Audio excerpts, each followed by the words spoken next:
بسم اللہ الرحمن الرحیم۔ آب زر سے لکھنے کے قابل نصیحتیں۔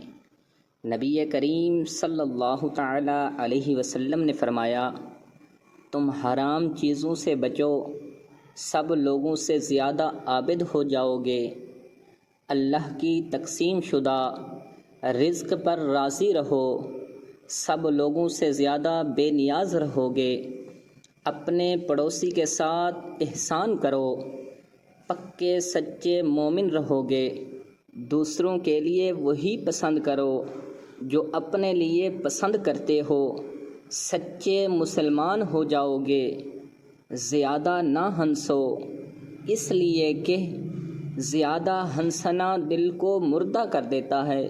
اس حدیث مبارکہ کو امام ترمذی نے نقل کیا ہے۔ اللہ تبارک و تعالی ہمیں عمل کی توفیق عطا فرمائے۔